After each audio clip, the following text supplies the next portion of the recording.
Monday Night Raw, January 6th review. Gotta talk about it. I did have an early review. Nobody's seen it anyway. But I did have an early review. I seen it twice and I had to think about it again. I had to really pay attention to certain things. And one of the biggest things I noticed is WWE trying to continue to kill the interest in professional wrestling as a whole? Because they're the forefront, right? And the reason why I say that because it's like the ideal to completely kill kayfabe it was at its highest I probably ever seen it on this show. The Rock just comes back and just act like nothing happened. So we get a Men in Black flash light and just act like we didn't see all that happened in WrestleMania 40 and all that. What he did to Cody before he left, he gave Cody a ring or some shit. So we never even got back to what that even was because The Rock comes out here and does what he does best. Pander God. He got to kiss ass and pander. That's why CM Punk said to John Cena, I don't know if you're a greater ass kisser than Dwayne. Because he's right. Dwayne is a mad ass kisser. But anyway, he comes out there to talk. Yada yada yada, completely kills kayfabe. Because not only we're gonna get on that, you know what? Let's get on it now. He had an Instagram post later on the show, just back there shaking hands with Roman, Cody, and just act like, oh, this is just a show. Instead of giving us a disbelief that this is like something to tune into. This is just no different. This is a goofy a make believe play sport. That like he, not just him, but WWE in general just really made it look like that. Because the matches was mid to mediocre at best. And let's get on the matches. The first match, which was very weird, this should have been a main event because it's the biggest story, but I digress. Roman Reigns and Solo Sikoa was very basic, very slow. The same rerun Roman Reigns match we have every damn near 90% of all his matches are the same. Bloodline interference, a bunch of cameos because Roman carrying a match himself against someone that isn't good as him or someone or he's balanced. If he's not balanced, somebody's better than him in the ring, his matches are always going to fall flat. This is why he got to add all this theatrical bullshit to hide his weaknesses. Because Roman sucks when it comes to actually running a match. Tell me if I'm wrong. Go back and look at any of his matches and tell me the tribal combat basically wasn't the same thing, except it wasn't for the WWE title. You know what? Hey, we got a new title in town, y'all. It's called the Ulufala. What the hell is a Ulufala? Oh, it's these damn... What is this? Peppers or some shit necklace. It's this necklace, right? It's a Hawaiian necklace that got all this honor and prestige. Cool. It sounds like it'd be a fun gimmick on the side, not bigger than the WWE title. And yeah, in this case, it's bigger than the WWE title. It's bigger than the world title because, oh yeah, the world champion and the WWE champion are not big enough or even important enough to be on the first Raw of a new era. Can you imagine John Cena sitting in the crowd? In his prime years, can you imagine that? He's in the crowd, and this is a premiere of a big show. Could you actually imagine that? Could you actually imagine Triple H sitting in the crowd? Could you actually imagine stars, top guys that they present as top guys in their prime years? Could you imagine them in the crowd of a big premiere show? All right. I thought, yeah, I couldn't either, huh? Batista in the crowd instead on a card. But he's the champion of Raw. Hell, Gunther wasn't even there. So he really don't matter, yet he's the champion of Raw. But a Ulufala means more than both titles put together. Okay. Roman Reigns win, the wrong winner, the washed up tribal chief, the overhyped chief.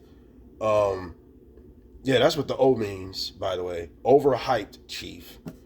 Lou beats the real tribal chief, so now I don't know what you're about to do with Solo. Congratulations, destroying another potential top guy's momentum because we can't trust our current roster for nothing. We can't give the wealth. Oh, Roman Reigns took 4 pins, maybe maybe 4 pins in 5 years, but a fifth pin or a sixth pin, oh, it would have killed him. Yet it would have been a much bigger deal if Solo would have won because of The Rock. Oh, did I mention The Rock didn't do shit? Yo, he comes out there after the match. Oh, let me give it to him. Let me give him the Olafala. And I'm going to just sit back and acknowledge him. I thought when he was about to hug and handshake and all the kissing and all that shit and mooch around, I thought he was going to rock bottom his ass, and I thought we was going to get something spicy. But I forgot. In the new WWE, everything has to overcook. Everything's got to be like overdid to the top. We got to wait. I mean, months after months after months for a climax that everybody completely is exhausted to wait for. They're too exhausted to even see the ending of this at the point. Because that's exactly how I feel about the bloodline. When is this shit is ever going to end, bro? It can't last forever, bro. Good Lord. Can this be the end? Since The Rock and Roman is going to fight for this stupid fucking necklace that's bigger than the WWE title and the world title. Let's get on the next match. Next match, Rhea Ripley, Liv Morgan for the world title. Another mid-match rerun.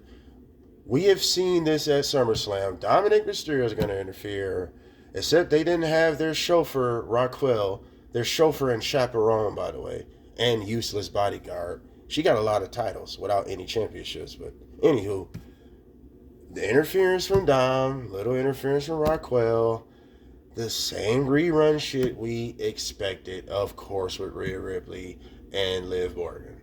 The only greatness about this entire match is what Rhea Ripley was wearing. That's it. Mid-match, another rerun match. You know what to expect. Of course, Rhea Ripley is going to win. So Rhea Ripley's about to be the only dominant girl because we don't know how to establish anybody. We don't know how to push anybody because I forgot in the new era, gimmicks and characters don't mean anything today. They don't even exist today. You got to have a cool personality, and we got to make sure we keep getting nostalgia acts because our current roster sucks ass because we don't give no direction. Just put on an 80s black leather jacket and you will look cool. Oh, it's the aura today. It's false advertisement. Ain't nobody got aura in today's time but Roman, and that's barely. Rhea Ripley, new world champion. Wow. Raw is about to be suffocate. The women's division is about to go right back to suffocating. Well, I can't say that. It was already suffocating under Liv Morgan. So it's about to suffocate even more because during Liv Morgan's entire run, no one was getting established or built. So back to the drawing board. Rhea Ripley's about to be no different. We might have to do Rhea Ripley and Liv Morgan again because everyone else sucks on this roster. Mid match. Oh, John Cena is now. This was the only actually highlight, but it could have been a lot more. But John Cena has officially put himself in the Royal Rumble. That was pretty cool. But why we didn't get Cody and Cena having to stare down, Logan and Cena having to stare down. He did mention Logan Paul's name. Logan Paul was in the crowd. Just nothing of note actually happened on this show to be like, damn, pretty much nothing that exciting besides shit we've been seeing all 2024. Rerun. Anywho, let's get back to the other matches. This match should have been first. It was the weakest match as far as build. And it was another mid match, a Raw-centric type match. This really didn't have to be on the card, but at the same time, I was happy for Drew and Jay. Jay wins, underwhelming match, because by the time that match happened, everybody was already kind of over the whole show after the overhyped tribal chief bullshit match. So everybody was already exhausted at this point. They kind of put them in the wrong position. They should have been first. It was the weakest story of the whole entire card. But either way, it doesn't matter. Jey Uso wins. He gets the epic entrance. Whoop-de-doo. Travis Scott smoking a blunt. I guess Travis Scott has the shit that Jey Uso didn't want.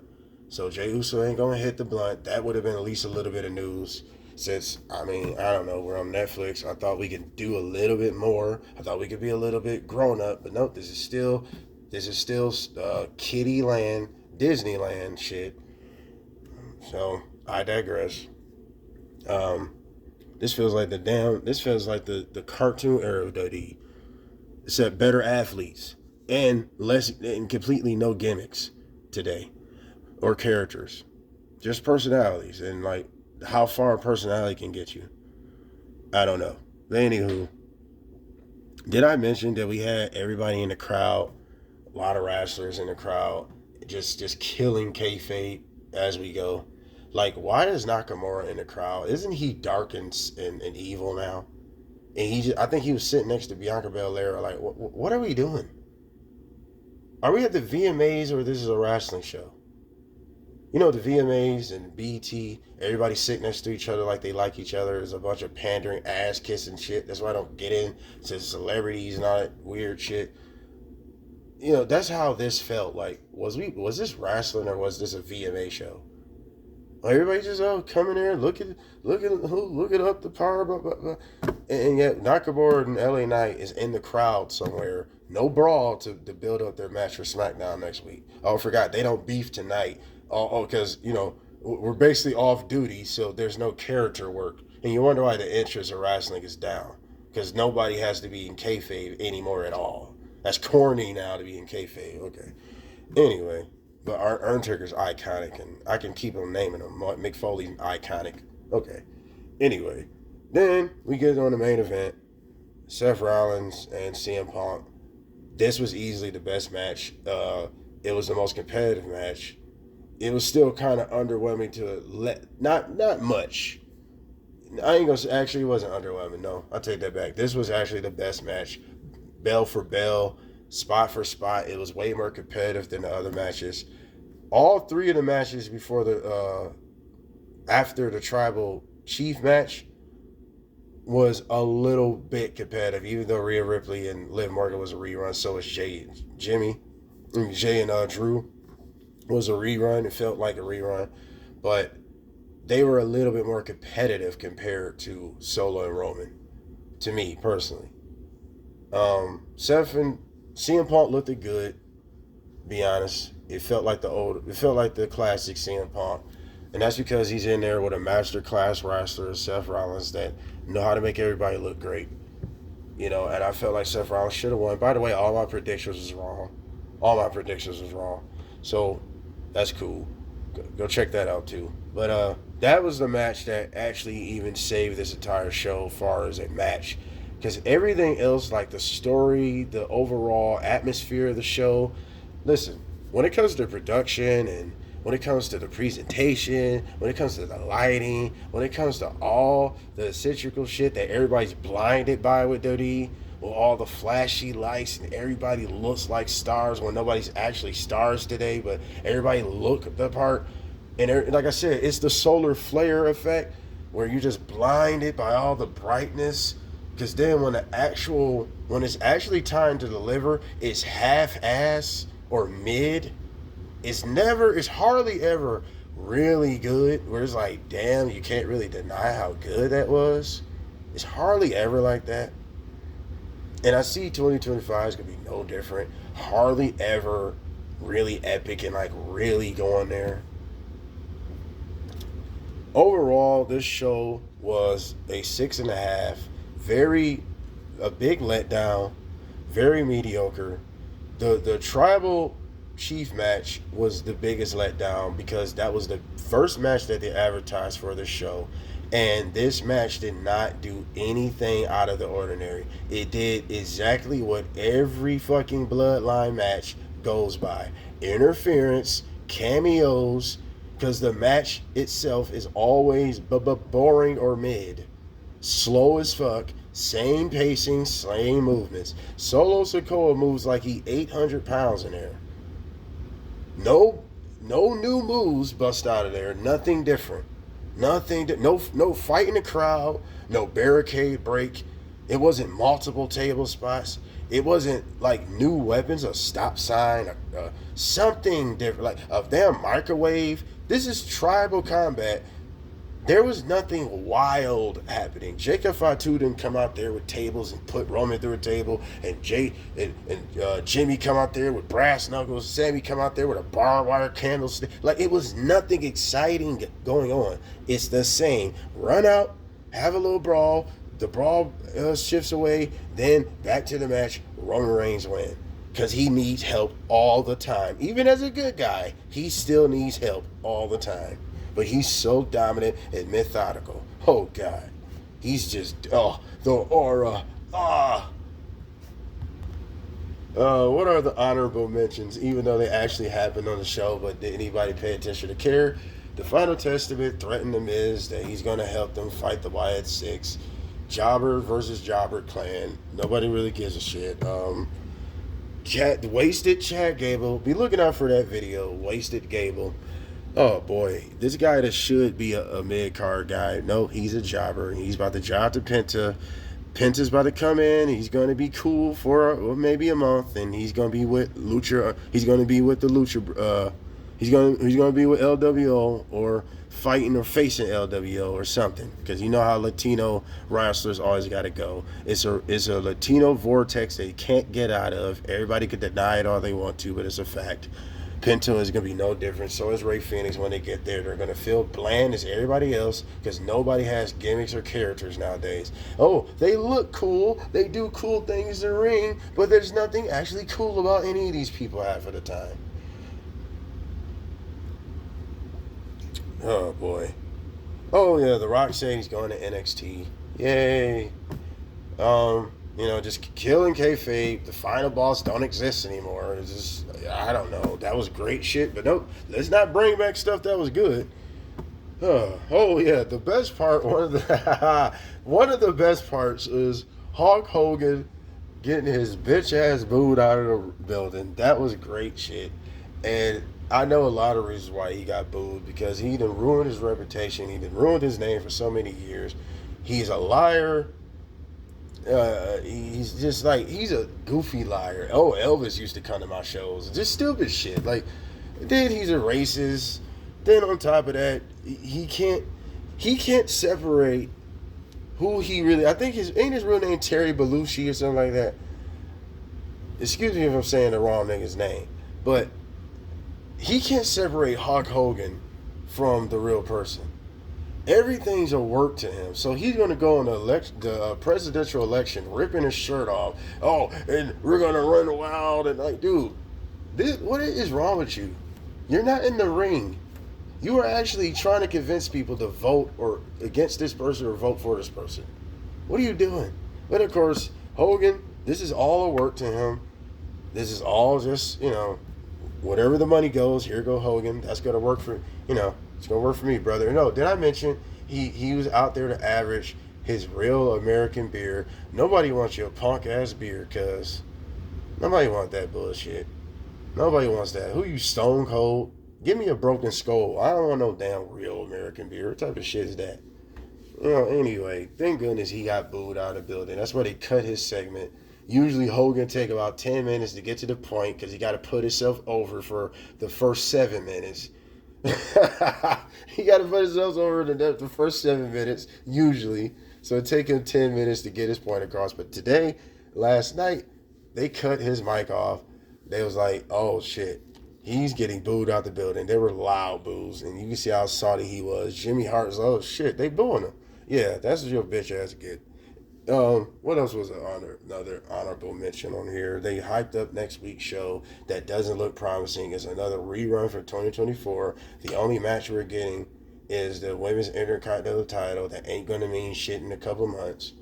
Because instead of giving them a new name and giving them a new identity for a women's mid-card title, let's just call it the Women's United States title or Intercontinental title. And watch how fast that get lost in the shuffle because it's going to be hard to keep up with, the Women's Intercontinental title or the Men's Intercontinental title. It's lazy. Just give it a new name. Give it something different. But of course not. That's like asking for gimmicks and characters in wrestling. That's what that's like nowadays. That's in the past, bro.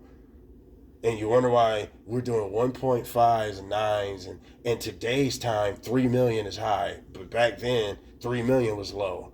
Yeah, big difference. But this is the best era, y'all. Remember that. All the matches were mid. Now, as far as CM Punk and Rollins, that was the best match.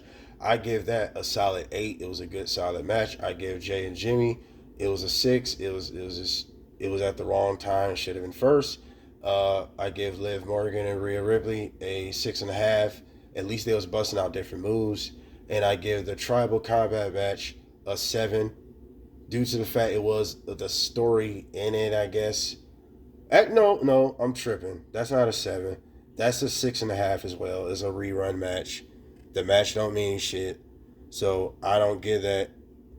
I don't give that the time of light either. That was a 6. That was 6.5. So overall, this show was a 6.5.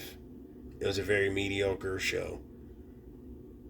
And that's unfortunate. It was supposed to be groundbreaking and all this bullshit that WWE does, overhype and oversell. They know how to always will you back in to make you think something's going to actually change, just like back in the day when the McMahons come out there, it's time to shake things up again, and then 2 months later, we still pushing the same people.